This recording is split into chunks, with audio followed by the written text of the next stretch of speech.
y'all, I'm Deborah. Welcome to my channel. Today is the March update for the, this is Pantasy Project Pan. I love this project. I love the stories. I love the idea behind it. It was started by Allie.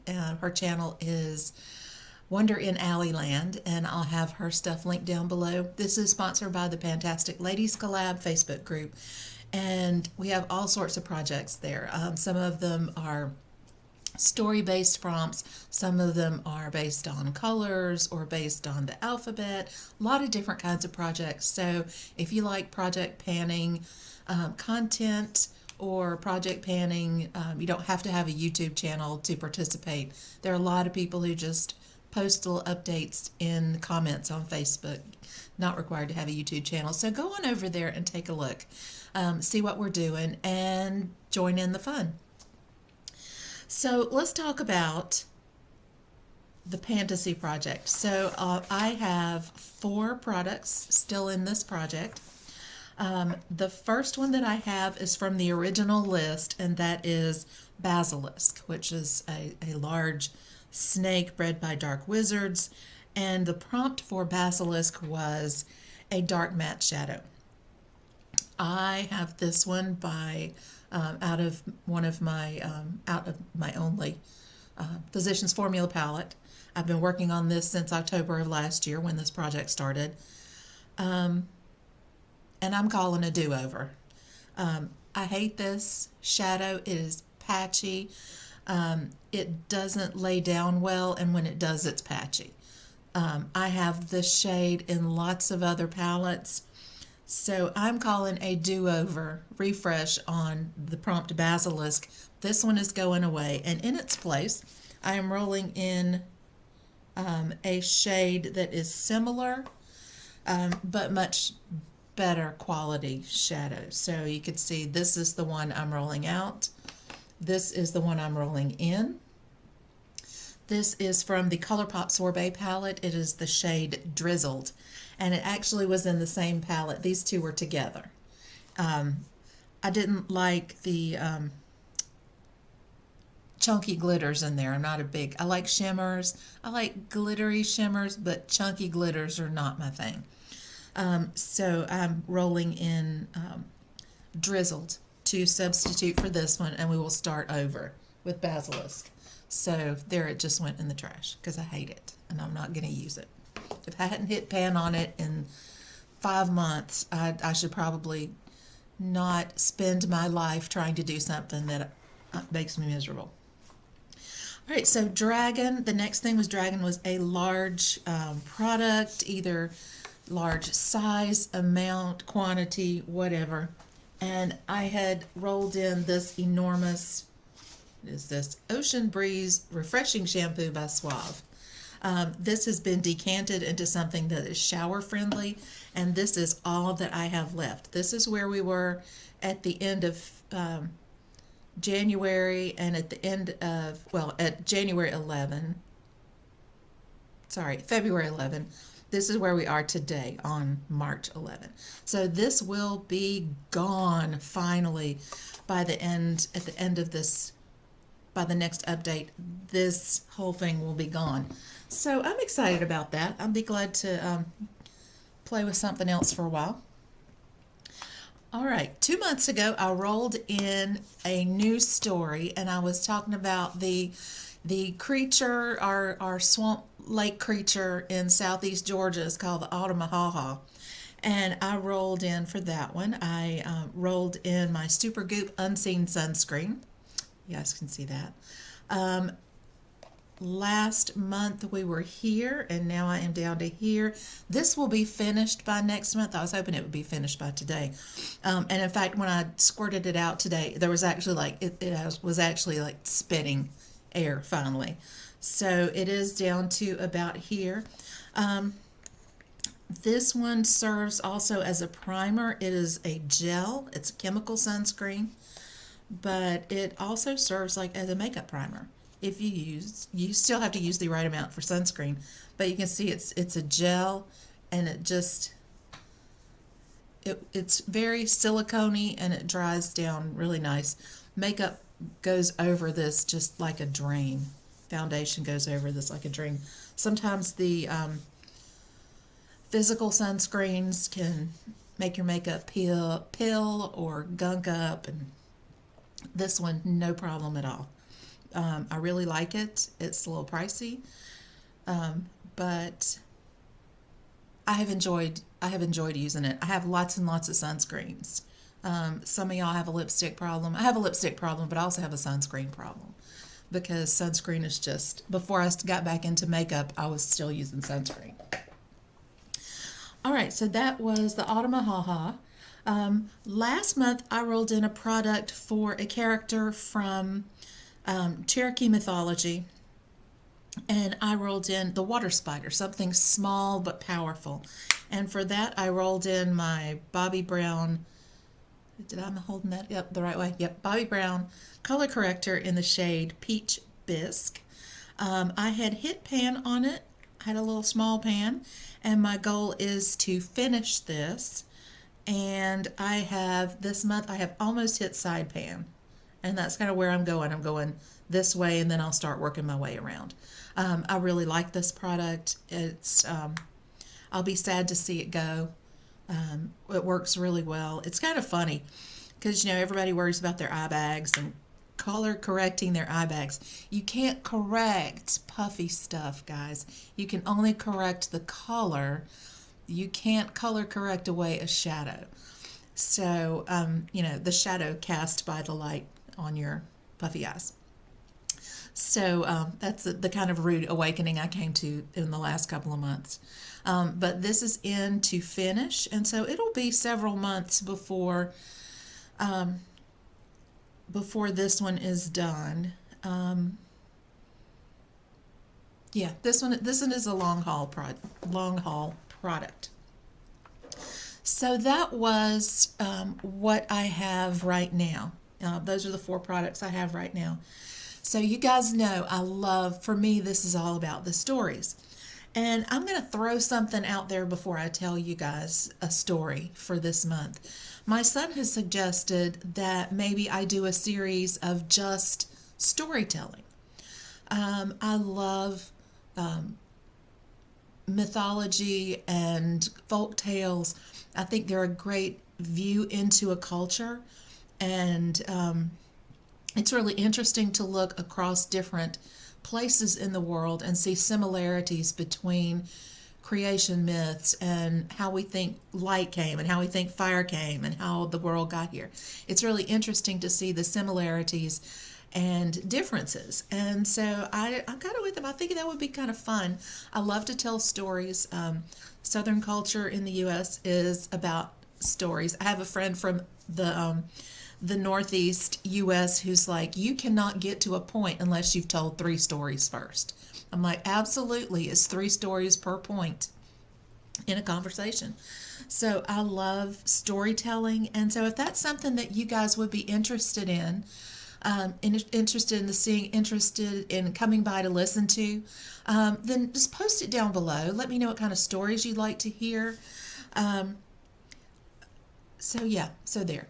So this is March 11th, and I live in South Carolina, which is, southeast U.S., but I was born and raised in the southeast corner of Georgia. And, we think about St. Patrick's Day as being, something in Ireland, or in the U.S. They have really great big celebrations in New York and Boston, and everybody kind of thinks about those cities. But you know what? I think the best St. Patrick's Day is Savannah, Georgia. Savannah has a very large Irish expat community. And Georgia was initially begun as a rehab colony for people getting out of debtor's prison. So we were like the Australia. There are still very tight connections between Savannah and Ireland. When I was at the University of Georgia studying music, I met and this is in the very early 80s. I actually met fundraisers from Sinn Féin. I was not supposed to be there, but I was looking at, I was writing a paper on the similarities between Celtic music forms and the development of bluegrass. It was for a music history class I was in. And I was at this little pub in Ireland, in Savannah, and they closed it early, and the musician that I was with said, sit down, sit in the corner, don't say anything, and just watch and listen, because you'll understand why some of these songs, the stories and the songs are so important. Just listen. And it was very interesting to listen to him talk about the early 80s on the border between Northern Ireland and Republic of Ireland. It was interesting. But anyway, that bunny trail gone. It's nearing St. Patrick's Day, and we all would love for St. Patrick to come and run the snakes out of Georgia, because our snakes are terrible. I was raised as, kill them all and let God sort them out, because they're most likely poisonous. That was just kind of the way I grew up. We have several different kinds of rattlesnakes, and including some that are about this big that are just as deadly as the great big ones. These that are little are called pygmy rattlers, and they literally look like pine tree sticks. But anyway, several bunny trails down the road now. So for this month, in honor of St. Patrick's Day and St. Patrick's Day in Savannah, which usually lasts about an entire week, and they even dye the river green. Yeah, we do love it. I'm going to tell a story. And in America, we are a nation of immigrants. And so a lot of our stories come from the countries that our ancestors came from. So we find a lot of overlap and a lot of retelling of stories from where our ancestors came. So there are versions of the Grimm's fairy tales that are darker and more Germanic than the Disney versions. There are folk tales that are handed down almost completely unchanged. And one of the stories that I heard as a kid, fairly unchanged, except for maybe location details, is an Irish story. And it's one of my favorite stories. It's called The Children of Lir. And so I'm going to tell you this story. So way back before man defeated the gods of Ireland, there was a king. There were actually 5 kings, and they were having an election to see who was going to be the king of everybody.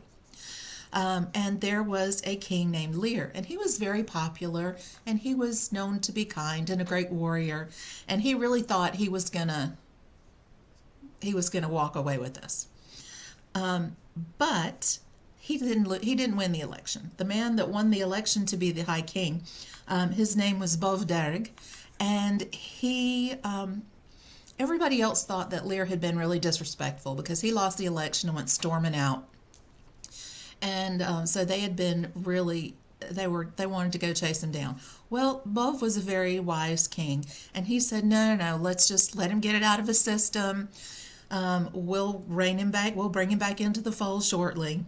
So as a peace, a way to make peace between Bov and Lir, he offered Lir to marry one of his, not daughters, not really stepdaughters, but that's kind of the best way to describe the relationship. He had 3 sisters who were his wards. They were very beautiful and accomplished, smart women. And so Lir went to Bov's castle and he could not choose between the 3. So out of respect for the eldest of the girls, of the women, he married the oldest of the 3 sisters. Her name was Eve, and she became the love of his life. He adored her. They were the power couple, and she had two sets of twins with him. They were Fionnuala and Aed, and then she had another set of twins, and they were Fiacre and Con, and she died when the second set of twins were born. Lir was heartbroken. He grieved his wife, and he clung to his children. He adored those four kids. And he and Bovderg had become very close, and Bov could not stand to see him in this much pain. So he said, well, come choose another wife. Come choose. So he chose one of Eve's sisters. Her name was Aoife. And Aoife was also beautiful, but she had a secret. She had been studying sorcery, and she was beautiful, but there was something dark in Aoife. So she became very close to Lir's children. He adored them, and she, for a while, seemed to love those children as well, her sister's children. As the years went on, she never had any children of her own, and she became very jealous of this relationship that she felt like her husband loved these children more. And he may have, probably did. So she became very jealous, and she decided that she needed to get rid of these kids. So she told Lir that she was going to take them to Bov's castle to visit, because they had all become he had become a grandfather to these children. And on the way to his castle, she had a plan. And so they stopped on the shores of Lake Deravara, and she had tried to get her servants, told them that she would reward them greatly if they would just kill these kids. If they would just get rid of them, kill them, be done with them. And they were absolutely appalled that she would even suggest such a thing, that this was such a wicked, terrible, horrible, nasty, evil thing that she could even suggest it. So now she's mad at everybody because they won't do what she told them to. So she grabs her sword and she's going to go do it herself, but then she chickens out. She just doesn't have the stomach to actually murder these kids. So instead, she uses her sorcery, her magic, and she puts a spell on the children. She curses the children. And as part of the curse, they are changed into swans, and they are cursed to be in this shape for 900 years until a queen of the north marries a king of the south, and they hear the bells rung by a holy man. They're to spend 3 years on Lake Deravara, 3 years on the Sea of Moyle, and 300 years on the Atlantic coast, on the western coast of Ireland at Inishglera. So the children they were sure that their dad would come to save them. And Aoife went on to Bovderg's castle, and he said, "Where are the kids?" And she said, "Well, Lir wouldn't let him come." And that just sounded kind of sketchy to him. So he sent a messenger to Lir's castle and said, "Send the kids. I was looking forward to spending some time with them. You send those kids." And so Lir got the message, and he knew something bad had happened. Because he knew that Aoife had taken the kids to go, and if they didn't get there, then something was really bad wrong. So he immediately leaves his castle, goes heads out to go to Bovderg's castle. On the way, he stops at Lake Deravara, and he sees these 4 beautiful swans. Now, part of what Aoife had done was to allow these swans, these child swans, to keep their ability to speak. Because she kind of felt bad about doing this in the first place when the children started begging her to change them back. And so she had left them with the ability to speak and the ability to sing in a way that would comfort people and to that people would be struck speechless by the beauty of their song. So Bove is hanging out, I'm sorry, Lir is hanging out by the, looking at these swans, and all of a sudden, Finula's voice comes out of one of the swans on, Father, please help us. Our stepmother has done this. And she explained the whole story. Lir is heartbroken because his children are not only cursed, but his wife has turned out to be literally and figuratively a witch. And so he's got to figure out what to do. He couldn't change them back. So he continues on to Bove's castle, confronts Aoife. Bovderrig is appalled and angry because he loved these children as well. It's a terrible thing to do. And so push comes to shove. He uses his magic, turns her into an air demon because she said that's the worst thing she could ever think of being. So he said, poof, you're one for the rest of eternity. And so they went back to see what they could do about the children. Well, there really wasn't anything because their power wasn't enough to change anything. So Lir abandoned his castle and he built a house on the shores of Lake Deravara so that he could be near his children. Because of the spell and the curse, they could not leave to go with him. They had to stay on the lake. And so over 300 years, the children would sing, and people from all over Ireland would come and listen to the Children of Lir. And so for 300 years, they had this. They were able to spend with their father. They were able to have the company of other people. They were able to make people feel better, even though they were kind of stuck in the shape of swans. So at the end of the 300 years, they had to move on, and they had to go to the Sea of Moyle. Sea of Moyle is very cold, very nasty, windy, not a lot of habitation there. So the children said goodbye to their father, flew off to the Sea of Moyle. And while they're there, they got separated several times because the winds were just terrible, and they would get injured, and as often as they could, they would just huddle together for warmth. And Finula, who had kind of taken, she's the girl of the group, so she had kind of taken over the surrogate mother thing. She would wrap her wings around the others and try to hold them together and keep everybody together and keep them comforted and warm. And so for 300 years, they struggled on the Sea of Moyle. By the end of the 300 years, they were to go to the Atlantic coast over at Inishglare. And so they flew over Lake Deravara hoping they could stop and see their father. Well, they got there, and it had been 300 years. And the possibility of seeing swans had just gone into nothingness. That was just a legend. Their father had died. The house had become abandoned and overgrown. And so they stopped and they grieved for their father. But curse is a curse. They had to get on the road.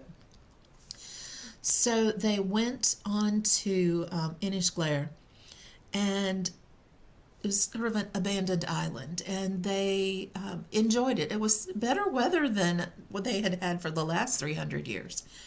But it was very lonely because the people had all forgotten about them. They were just a fairy tale, and so no one came to look for them. No one came to talk to them until one day they heard a bell ring.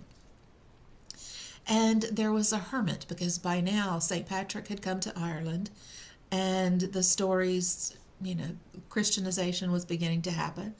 And there was a hermit, a holy man, who had come to, he had heard stories and he wanted to come and see.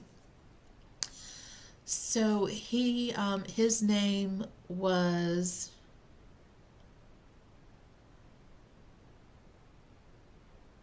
I'm not even going to try it because I can't remember what I wrote down.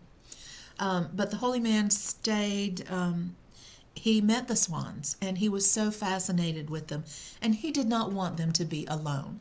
So he built a little hermit cell there, and they would come and stay with him in his cell, and he became their friend and their protector. And this continued for a very long time. Meanwhile, remember, because we have to have the Queen of the North and the King of the South, they were getting married. And the queen had heard about these singing swans, and she wanted them. And she wanted them completely. She was not taking no for an answer. If you want me to marry you, you're going to get me those birds. Meanwhile, the hermit had listened to the stories of the children of Lir and how they had been separated and they never wanted to be separated again. So he had made silver chains, and so the swans were not chained up somewhere, but they were connected to each other with silver chains. Side note. So the king came and he sent word to the hermit and said, I want the birds. And the hermit said, not mine to give. They're not for sale, trade. They're not mine. They're free entities. And no, I'm not going to hand them over to you. So as a king would do, he got mad, packed up his stuff, and went to get them. As he came to get them, the hermit would still not give them. And the swans were saying, no, we don't want to go. This is our home. This is where we've been for the last 300 years. So this is at the end of their 900 years. And when the king laid hold of those silver chains to drag those swans away, the silver chains fell away. The bells rang, and the children changed back into human form. They changed back into the form of very, very too old to survive humans. So at this point, they were dying. The king ran away, terrified, because who wouldn't run away at that? And so the hermit, who was their friend, they knew they were dying, and they wanted he baptized them, and they had asked that they be buried together, standing in a single grave. And he did that for them because they had spent the last 900 years together. They wanted to die and to be buried together. And so the hermit buried them as they had lived, with the little one in the front, two of the boys on either side, and Fanula with her arms wrapped around, protecting them even in death.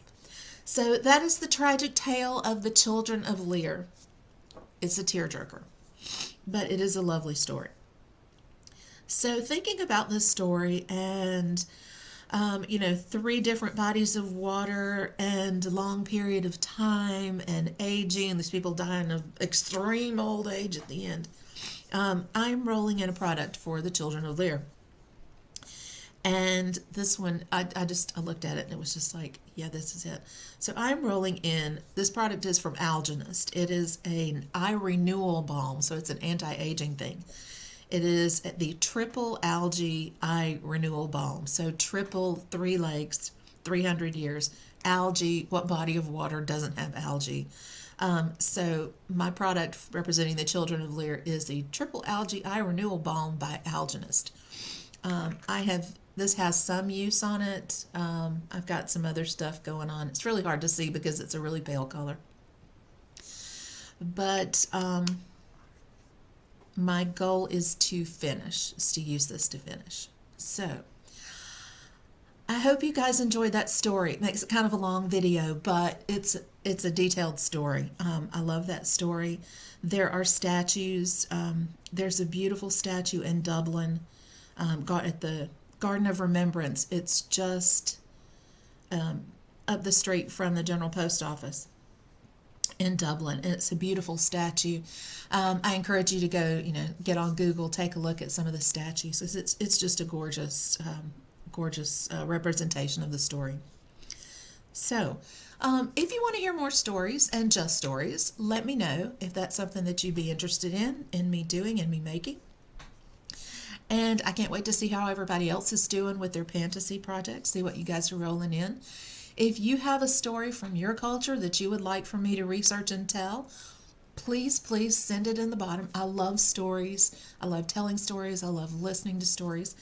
And so yeah. So y'all have a good day, good week, and I look forward to hearing from you guys. All right, come back soon. Bye.